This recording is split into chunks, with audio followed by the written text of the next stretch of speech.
আপনারা যে যেভাবেই কথাটা নেন বা যেভাবে চিন্তা করেন, এটা কিন্তু মানতে হবে। মেয়েদের জীবনটা কিন্তু আসলে ডিফিকাল্ট। একটু গভীরভাবে চেষ্টা করে দেখেন।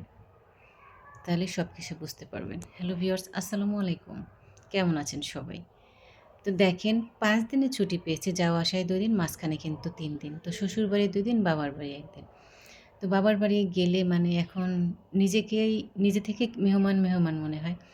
এই যে ব্যাগটা এক কোণে পড়ে আছে, যে ঘরের প্রতিটা জায়গায় আমার জিনিস থাকতো। আলনায় আমার কাপড় থাকতো, ড্রেসিং টেবিলে আমার সাজানি গোছানি থাকতো, ওয়ারড্রোবে আমার কাপড় থাকতো, যে জুতার রেখে আমার জুতা থাকতো। আজকে সেই আলনাটা আপনি খুঁজে দেখেন, একটা জুতাও পাবেন না। সেই ওয়ারড্রোবটা খুঁজে দেখেন, হয়তোবা একটা থ্রি পিসও আপনি পাবেন না। এখন নিজে থেকেই মনে হয় যে এ বাড়ি থেকে মানে এ বাড়ির আমি সদস্য না, আমি একজন মেহমান। সেই সব জায়গায় ছড়ানো ছিটানো মেয়ের কাপড়-চোপড়, জুতা, মানে তার রাজত্বটাই ছিল, তার ঘরে পুরো রাজত্বটাই ছিল। মানে ঘরটা জুড়েই তার রাজত্ব ছিল। আর আজকে কি? তার ব্যাগটা ঘরের এক কোণে পড়ে আছে। এটাই হচ্ছে প্রতিটা মেয়ের, মানে বিবাহিত মেয়ে তার বাবার বাড়ির চিত্র।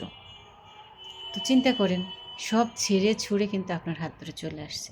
তো তার একটু বেশি যত্নাদি নেওয়া কিন্তু আপনার দায়িত্ব। তো ঈদ ঘোরাঘুরি শেষ, চলে আসছি একদিন ছুটি থাকতে, কারণ হাজব্যান্ডের শরীরটা একটু খারাপ। তো এসেই বিকেলে কিন্তু চলে গেছি ডাক্তারের কাছে। ডাক্তার দেখানো শেষ, থেরাপি দিয়েছে। তো সেটা আমরা সিরিয়াল পেয়েছি রাত ১০টার পরে। এখন মোটামুটি সাড়ে 10:30টার পরে তো। তো ৯টার দিকে আমরা চলে আসছি। এখানে কদমতলীর পাশেই একটা পিজ্জা ফ্লোর আছে। এখানে যে কোথায় বসে থাকবো, চলো আমরা তো তাড়াহুড়ো করে বাড়িতে খেয়ে সেভাবে খাওয়া-দাওয়া হয়নি, দুজনে কিছু খেয়ে নেই। তো এখানে কিন্তু আজ ১ম এসেছি। দেখা হয় বাইরে থেকে রেস্টুরেন্টে, কিন্তু আসা হয় না। দুজনে একসাথে সময় করে আসবো করতে, করতে আজকে আসছি। তো ১ম এ কিন্তু আমরা একটা চিকেন ওয়াট পিজ্জা নিয়েছিলাম।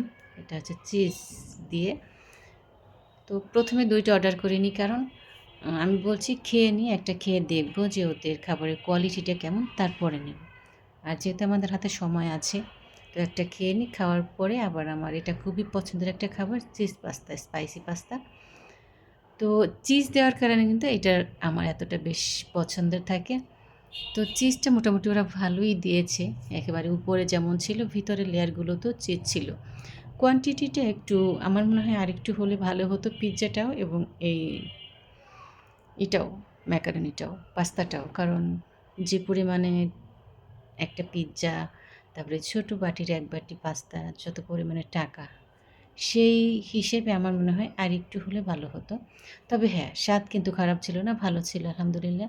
আমি যেভাবে চেয়েছিলাম, যতটুকু স্পাইসি চেয়েছিলাম, সেটা ছিল। তো দুজন খেতে, খেতে গল্প করতেছিলাম। আমি বললাম যে, "কোনটা তোমার বেশি ভালো লেগেছে?" এটা তো আমার পছন্দের। ১ম এ ছিল আমার হাসব্যান্ডের পছন্দের পিজ্জা।